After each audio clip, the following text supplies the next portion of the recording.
No último volume, Rudels teve que ajudar Ariel a conquistar o trono de Asura e também acabou enfrentando pela primeira vez os primeiros apóstolos de Hitogami. Ele teve algumas dificuldades e até mesmo precisou de ajuda de Orsted, mas no final tudo acabou bem. Agora, nesse volume, veremos o nosso prota tendo que ajudar suas subordinadas problemáticas, que acabaram se metendo em uma situação muito deplorável. Além de que ele também vai ter que fazer uma pequena visitinha à aldeia Doja para resolver um problema que ele mesmo causou. Isso para mostrar que Hitogami não é o único problema que ele tem que enfrentar. Hoje eu vou trazer o resumo do volume 18 da Light Novel de Mushoku Tensei. Então, sem enrolação, bora começar com esse resumo. Já faz meio ano desde os eventos caóticos no reino de Asura, e durante esse meio ano, a família Grirati estava crescendo cada vez mais. Lucy já estava com 3 anos e estava melhor em andar pela casa. O problema era que, por Rudels não passar muito tempo em casa, ela parece ter um pequeno problema com ele, nunca agindo de um jeito muito amoroso com ele e, às vezes, parecendo evitá-lo. A filha de Rudels e Roxy finalmente tinha nascido, e o seu nome era Lara. Ela já tinha alguns meses de idade e também tinha Léo sempre do seu lado. E também mais um integrante estava a caminho, pois Ares foi logo a próxima a ficar grávida. A única coisa que teriam que ter cuidado é dela não fazer os treinamentos matinais e pesados dela logo grávida, já que, bem, não é preciso ser nenhum especialista para saber que isso poderia dar algum problema no bebê. Não só Rudels estava tendo filhos, como Cliff também acabou tendo um filho com Elinalise, com o nome da criança sendo Clive. Enquanto mais crianças chegavam ao mundo, Rudels sempre estava recebendo missões de Orsted para poder lidar com Hitogami, só que diferente da Guerra de Asura, essas missões eram missões menores e que não demorariam tanto tempo para serem concluídas. As coisas estavam andando normalmente e sem muitos problemas, mas isso mudou no dia que Rudels voltou de uma de suas missões. Ao voltar para casa e receber suas boas-vindas, Rudels acaba se deparando com Aisha e eles tendo uma briga. A terceira esposa tinha levado um gato para casa e queria cuidar dele. E como eles já tinham um tatu, uma planta carnívora e um cachorro em casa, Aisha queria pelo menos a permissão de Rudels para manter o gato, o que acabou irritando eles. Rudels não viu nenhum problema em manter o gato em casa, mas ele acabou mudando de ideia na mesma hora quando descobriu que esse gato não era um gato normal, e sim Irinia, que tinha sido salva por eles de mercadores de escravos. Acontece que, diferente do que Irinia pensava, seu plano de se tornar rica como mercadora acabou não sendo como ela imaginava. Ela acabou criando dívidas gigantescas, e como se isso não bastasse, ela ainda foi enganada e assinou um contrato que acabou a tornando uma escrava. E enquanto a levavam para o dono dela, que a comprou por 300 moedas de ouro, Ares acabou a vendo e matou os homens que estavam a levando, o que os levou para a situação que estavam no exato momento. Para servir de exemplo para sua filha Lucy, Rudels acabou dando mais do que o dobro de moedas de ouro para os mercantes e agora abrigou Irinia em sua casa, que ele deixou aos cuidados de Aisha para torná-la sua empregada. O problema era que Irinia era um desastre como empregada. Ela não fazia nada direito e também quebrava muitas coisas. Ela era muito ruim e tinha uma personalidade que não agradava muito às mulheres da casa. Aisha estava irritada e cansada dela.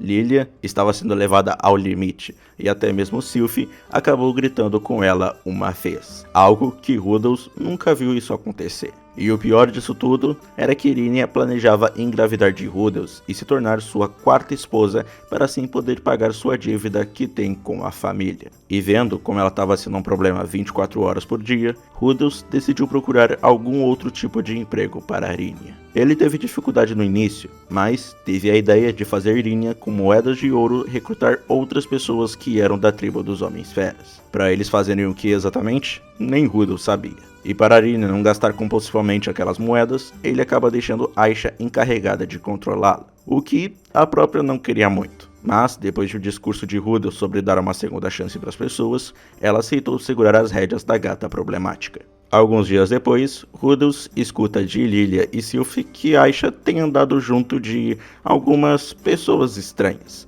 com a vestimenta dessas pessoas sendo óculos escuros e roupas pretas. Isso o fez ficar preocupado. Por isso, ele decidiu ter uma conversa com essas pessoas estranhas. Quando ele se encontrou com vários membros desse grupo esquisito, todos eles de repente começaram a o chamar de presidente quando descobriram que ele era o irmão de Aisha. e depois de ser levado para uma sala, ele se deparou com Aisha e Irínia com óculos escuros se deliciando nas diversas moedas de ouro que elas tinham. A cena era meio estranha, pois parecia que elas estavam lidando com algo errado, mas não era nada disso. Assim como Rudels pediu, elas foram atrás de vários homens-feras, conseguindo ao total 30 membros, e daí em diante eles começaram a agir como mercenários, ou melhor dizendo, como guarda-costas de quem os contratasse. E por incrível que pareça, esse foi um método muito efetivo. Graças a isso, eles estavam conseguindo muito dinheiro. Claro, esse trabalho não faria do dia para a noite a Irínia pagar sua dívida, mas definitivamente permitiria a ela um dia pagar.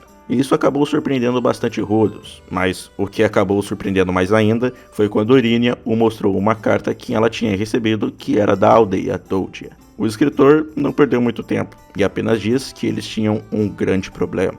E esse problema era que a besta sagrada tinha desaparecido. Por isso, eles estavam querendo ajuda para uma busca e resgate de emergência. Rudels sabia que ter invocado a besta sagrada iria dar um problema, mas, mesmo assim, ele não tinha dado muita bola. Mas agora, ele não podia ignorar a mancada que ele acabou fazendo. Por isso, junto de Irínia e Léo, ele partiu em direção à aldeia Toldia. Com a ajuda dos portais de Perugils e do senso de direção de Léo, não demorou muito para eles chegarem até a Vila dos Homens-Feras. E assim, como há 10 anos atrás, eles eram meio cabeças duras e já queriam partir para cima do Rudels achando que ele tinha sequestrado a besta sagrada. E também não demoraram para dar uns sermões em Irínia por não fazer o seu papel de líder. Mas, para resolver o problema, Rudels conversa com Gais, o pai de Irínia, que tinha se tornado o líder da aldeia. A história sobre a invocação era algo um pouco difícil de acreditar, mas foi aí que Léo entrou na conversa. Segundo ele, o salvador da profecia era a filha de Rudels, Lara, e como sua função era ficar ao lado do salvador, ele faria exatamente isso. E como essas palavras vinham da própria besta sagrada, Gais não pôde fazer nada além de aceitar. A única coisa que ele pediu a Rudels é que quando Lara fizesse 15 anos, ele a levasse para a aldeia para ser realizado uma cerimônia. E para quem se pergunta, Gais não ligou nem um pouco com Irínia ter sido transformada em uma escrava. Já que isso eram consequências das ações dela, ele não podia fazer nada por ela. Depois desse problema ter sido resolvido, Rudels acaba perguntando para Gais se Porcena não tinha voltado para a aldeia. E tudo o que Gais faz é levá-lo para uma cela, onde lá estava Porcena, que automaticamente ao ver Rudels disse que não era nada do que ele pensava. Ela acabou sendo presa porque durante o seu turno em que ela estava de guarda para proteger a carne seca que a tribo tinha conseguido, ela simplesmente, por estar com fome, comeu toda a carne que tinha no armazém. E por roubo de comida ser considerado um crime grave na tribo, eles aprenderam na mesma hora.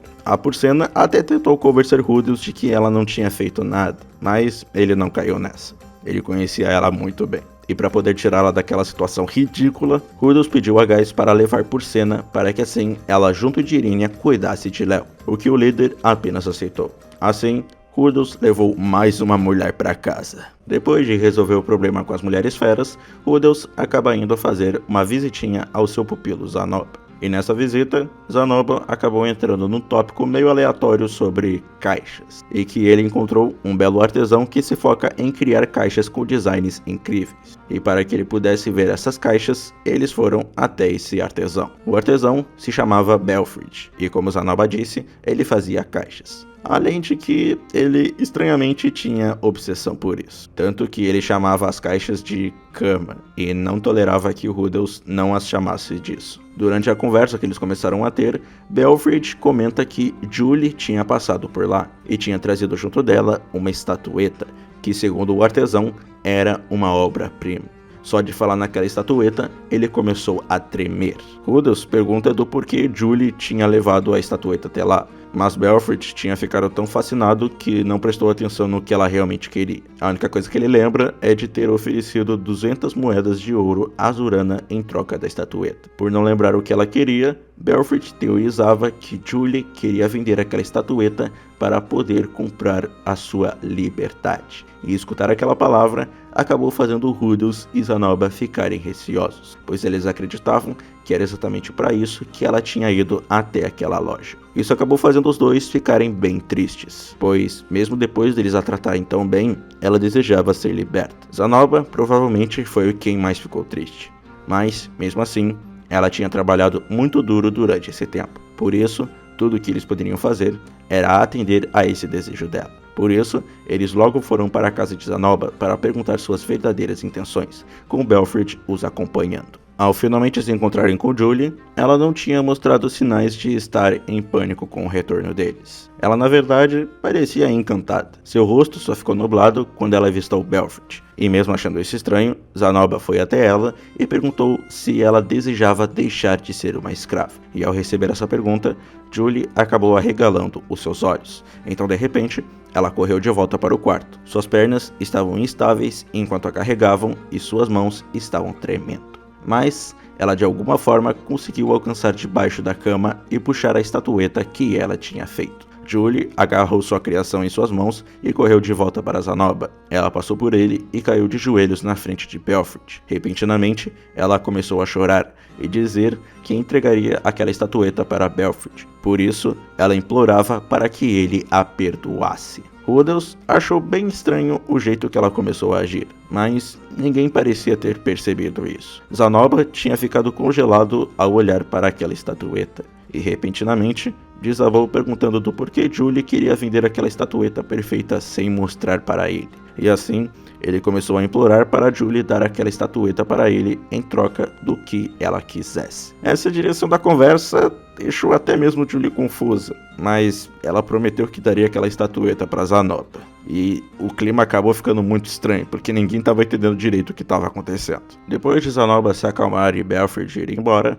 é explicado que Julie tinha feito aquela estatueta perfeita sem perceber. Ela ficou tão surpresa com a qualidade daquela estátua que ela queria mostrar para o seu mestre. Mas, por querer melhorar a qualidade dessa obra-prima, ela foi até Belfred para conseguir uma caixa. O problema foi que Belfred ficou tão apaixonado pela estátua que agiu de um jeito tão estranho que assustou Julie e a fez correr de medo. No processo, ela acabou quebrando algumas coisas da loja, e quando ela viu Belfred junto de Rudels e Zanoba, ela teve um sentimento horrível, e por esse motivo, ela agiu daquele jeito desesperado, por achar que eles a venderiam para pagar os custos pelo que ela quebrou.